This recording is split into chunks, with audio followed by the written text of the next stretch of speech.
سلام دوستانو د مایکروسافټ ایکسل د منځنۍ کچې د کورس لومړني درس ته ښه راغلاست. په دې درس کې موږ په شارټکټونو باندې کار کوو. هیله ده چې تاسو د پام وړ وګرځي او د شارټکټونو په برخه کې تاسو موجوده ستونزه حل شي. نو لومړنی شارټکټ چې موږ تر پوښښ لاندې نیسو هغه د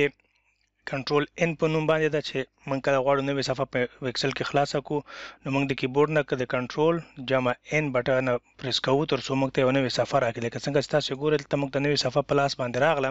دوهم شارټکټ ته راځو دوستانو، د کنټرول او په نوم باندې ده چې د کنټرول او د صفحې د خلاصولو یا کومه موجوده صفحه چې موږ په سکرین باندې لرو یا په حافظه کې لرو د هغې خلاصولو لپاره کاریږي. نو کیبورډ نه موږ د کنټرول جمع او بټن پریس کوو تر څو موږ ته یو نوې شیټ خلاص شي. لکه څنګه چې تاسو ګورئ دلته موږ سره سیف شوي ورکشیټونه پراته دي چې په هر یو باندې موږ کلیک کړو دا ورکشیټ موږ ته خلاصیږي. نو راځو دوستانو بل شارټکټ ته. بل شارټکټ چې موږ دغه د کنټرول اس په نوم باندې ده چې هغه دغه موجوده ورکشیټ چې موږ کوم خلاص کړی ده د هغه د سیوولو په خاطر باندې چې هغه حافظې ته موږ سیو کړو. نو هغه هم د کنټرول او د اس بټن د کیبورډ نه موږ پریس کوو. بیا موږ داسې یو ډایلاګ باکس ته راولي. ډایلاګ باکس چې موږ دلته موقعیت ورته اخلو چې په کوم موقعیت کې خپل ډیټا سیف کو. زه ډیسکټاپ ورته انتخابوم. په ډیسکټاپ کې موږ دا صفحه سیف کوو. نو په سیف باندې کلیک کوم دا صفحه ما سره سیف کیږي. بل شارټکټ چې موږ لرو هغه د کنټرول ډبلیو ده چې کنټرول ډبلیو موږ دغه موجوده صفحه چې تاسو د سکرین په مخ باندې وینئ دغه د بندولو په خاطر باندې فقط دغه یوه صفحه ده، ټول پروګرام نه بنديږي، فقط دغه یوه صفحه موږ ته بنديږي. نو په دې خاطر راځو دا کیبورډ نه د کنټرول ډبلیو بټن پریس کوو. هم زمان تاسو ویل چې هغه صفحه اتومات بنده سو موږ ته موږ د بلې صفحې ته راوړلو. بل شارټکټ موږ لرو دوستانو د الټ F4 چې کله موږ په کیبورډ نه پریس کو تاسو وینئ موږ ته ډایلاګ باکس راکړي. نو ډایلاګ باکس باندې چې کله موږ یس نو باندې کلیک کو مکمله دا صفحه موږ څنګه کلوز کیږي سره. نو موږ بیرته راځو د ایکسل پاڼه خلاصو تر څو موږ خپل پاتې شارټکټونو باندې کار وکړو. تاسو که متوجه شئ دوستانو ما سره دلته شیټونه په دې صفحه کې موجود دي. 4 شیټه مې ایجاد کړي دي پریکټیس په خاطر. نو اوس دغه شیټونه د شیټ ته څنګه موږ د شارټکټ په ذریعہ راځو د باندې په شارټکټ درته ښیم. نو راځو اول شیټ کې موږ واقع کېږو. په اول شیټ کې چې موږ خپل کرسر ځای په ځای کې نو غواړو چې دوم شیټ ته لاړ شو. نو کیبورډ نه به موږ د کنټرول بټن پریس کوو. ورسره همزمان به موږ د پیج اپ او پیج ډاون بټن ګور پیج ډاون باندې چې کله موږ پریس کوو نو موږ دومره صفحې ته راوړو. بیا چې پریس کوو کنټرول پیج ډاون بلې صفحې ته ځو. بیا چې پریس کوو بلې صفحې ته. دلته کوم څومره صفحې لرو د پیج ډاون په د کنټرول پلس پیج ډاون په شارټکټ سره موږ کولی شو ښی لاسه چې کوم څومره صفحې موږ سره موجود دي ټول ته موږ حرکت وکړو. که غواړو بیرته ریورس راسو نو کنټرول جمع پیج اپ باندې موږ بیرته څه کوو ریورس راځو. لکه تاسو چې افیکټ ګورئ په سکرین باندې موږ ته دلته افیکټ ښکاري ملګرو. نو اوس راځو د دې ټابونو ترمنځ څنګه موږ د شارټکټ په ذریعہ باندې حرکت کوو په هغې درته باز کوم. لومړنی شارټکټ چې تاسو وینئ دلته موږ په هوم کې موقعیت لرو. غواړو چې دغه ډیټا ته راسو نو دا موږ د کیبورډ نه د الټ پلس ا بټن پریس کو. الټ ورپسې ا بټن پریس کې تاسو به د ډیټا شاپ ته راشئ. که غواړئ د ډیټا نه تاسو د ویو ټاب ته لاړ شئ، دې ټاب ته لاړ شئ نو آی نه شئ بیا به د کیبورډ نه الټ پریس کړئ. نو الټ نه وروسته به تاسو د ډبلیو بټن پریس کړئ تاسو به د ویو ټاب ته راسئ. همداراز که غواړئ تاسو فارمولا بار ته راسئ په دې شکل موږ د کیبورډ نه د الټ بټن پریس کوو ورپسې د ام بټن پریس کوو نو موږ به فارمولا بار ته راولي. همداسې کولی شئ تاسو دوستان د نورو ټابونو ته هم د شارټکټ په ذریعه لاړ شئ چې په آخر د دې ویډیو کې مکمل تاسو ته غلنډه طریقه ښیم څنګه شارټکټ پیدا کړئ. بله موضوع راځو ملګرو د شارټکټونو په دې لړۍ کې چې ډیر زیات کاریږي دایما موږ استفاده کوو هغه د کاپی او پیسټ او کټ د دې شارټکټونه دي. لکه څنګه تاسو وینئ دوستانو دلته موږ دومره ډیټا لرو. دا ډیټا زه سلیکټ کوم غواړم دا زه کاپی کوم یو دې طرف ته نو دا زه ټوله مکمله سلیکټ کوم. سلیکټر مې پرې واچوم نو کنټرول سی په ذریعہ باندې څه کوم کاپی کوم. تاسو ګورئ دلته یو خط ایجاد څه نو دلته په کوم ځای کې چې غواړو دا ډیټا موږ ټوله پیسټ کوو نو دلته سلیکشن ورته اخلم. فقط د کنټرول وی په ذریعہ باندې د کیبورډ نه پریس کوو نو ډیټا موږ ته کاپی کیږي دی بل طرف ته همداراز تاسو وینئ چې تر څو پورې چې دغه الایم په دې ډیټا نه ښکاري دا په دې معنی چې موږ سره ډیټا په کاپی کې پراته د کلیپ بورډ کې بیا هم موږ کنټرول وی پریس کوو تر څو پورې چې موږ د اسکیپ بټن د کیبورډ نه پریس نکو دا علامه دې نه ورکیږي اوس د موږ کلیپ بورډ کې ډیټا کاپی نشته اوس راځو بل دغه راخلو چې دغه خطونه څنګه موږ بولډ کو د شارټکټ په ذریعہ باندې په دې باندې تباس کوم نو څنګه دا ډیزاین پکې راولو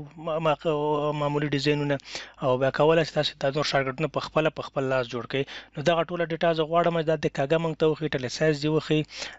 په دغه شکل باندې چې په دیوال دی شارټکټ په ذریعہ نه په ماوس باندې راځم نو دا غواړو چې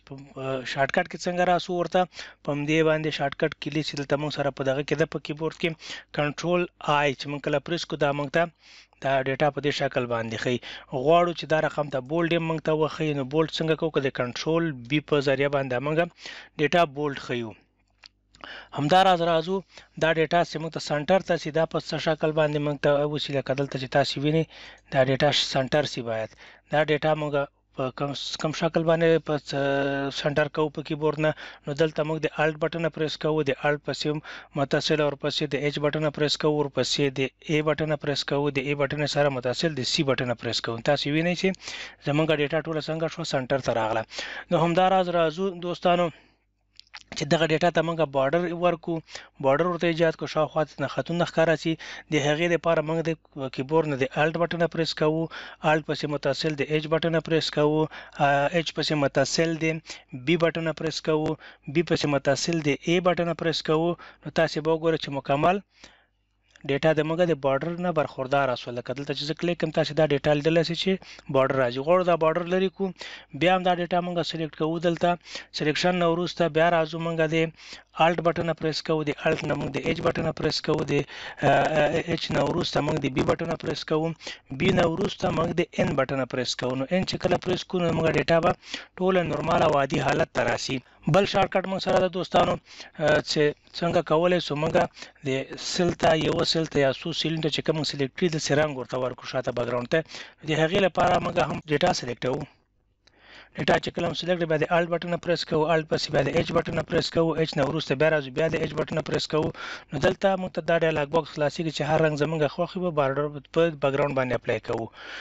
نو کله چې موږ رنګ اپلای کوو غواړو دا رنګ بیرته پاک کو بیا راځو عین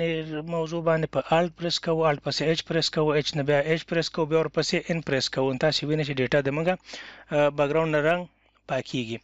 اوس غواړو شیټ کې د یوې نقطې نه بلې نقطې ته څه رقم ته حرکت وکړو انتخاب څه رقم ته وکړو څنګه دا ډیټا انتخابولی شو د سیل کې نو د دې شارټکټ باندې درته کار کوم غواړو که اوس ډیټا په دې طرف ته داسې ډیټا سلیکټ کړم نو دې دپاره زه د کیبورډ نه څه کوم د شیفټ بټن پریس کوم د رو رائټ ایرو چې کومه د نخې طرف چې کومه ایرو د پاغې باندې پریس کوم که یو ځل پریس کوم یو سل که دوه ځل پریس کوم دوه سل کوم داسې پریس یې نیسم دا مې ادامه پیدا کوي نو که چېرته زه بیا چپ خواته راځم دوستانو چپ خواته ډیټا سلیکټ کیږي که غواړم چې همزمان لاندې راسم لاندې هم دا ماته سلیکشن راکوي که غواړم پاس لاړ سم پاس سلیکشن راکوي او که غواړم چې فقط په یوه کلیک سره دې سره د ډیټا راسم مکمل دا په یو کلیک سره دا په یو بټن سره دا په اسانۍ ماته پریس کی هر دفعه پریس کول چې یو سل د سزم زه هغې نه ماته مخنیوی وشي د دې حالت نه مخنیوی وشي نو دا زه څنګه کوم د کیبورډ نه د کنټرول بټن او سره د شیفټ بټن بیا په هر جهت باندې ډیټا موږ سلیکټ کوو فرض مثال لاندې غواړو دا ډیټا موږ دلته سلیکټ کوو نو د کنټرول ډاون ایروز کلیک کوم اتومات چې کومه ډیټا موږ سره په دې لاندې کالم کې څومره پرته ده دا په یوه بټن پریس سره مکمل ډیټا سلیکټ کیږي که غواړم اوس چې دا ټوله ډیټا تر سلیکشن موږ سره پروز دې خواته مکمل سلیکټ کړم نو کنټرول شو پلاس شیفټ شو پلاس د لیفټ ساید ایرو چې زه کلیک کوم مکمل ډیټا ما سره دلته سلیکټ کیږي همداراز تاسو کولای شئ چې چپ خواته ښی خواته هر طرف ته چې کومه ډیټا تاسو ته ضرورت وي تاسو سلیکټ کړئ او تاسو خپله ډیټا ورسره وکاروئ. نو دوستانو دغه لنډه ویډیو د شارټکټونو په برخه کې وه. اوس راځم هغې موضوع ته چې ما تاسو سره وعده کړې وه چې تاسو ته به زه مکمل شارټکټونو لنډه طریقه ښیم چې څنګه تاسو خپل شارټکټونه په اسانۍ پیدا کړلی شئ. نو د شارټکټ دپاره دوستانو فقط د کیبورډ نه تاسو د الټ بټن پریس کړئ. تاسو به وګورئ دلته په دا هر ټاپ باندې یو حرف را ظاهر کیږي. دا حرف د دې نمایندګي کوي چې تاسو په دغه کیبورډ نه ور په هر حرف باندې تاسو کلیک وکړئ. زه فرض مثال د پی حرف باندې کلیک کوم نو ما به د لی اوټ ټاپ ته راولي. دلته تاسو ګورئ بیا دلته حروف موږ ته ښکاري په دې ټاپ کې دلته د هر حروف باندې موږ اوس پریس کوو کله یو دنه حروف دي کله موږ فرض مثال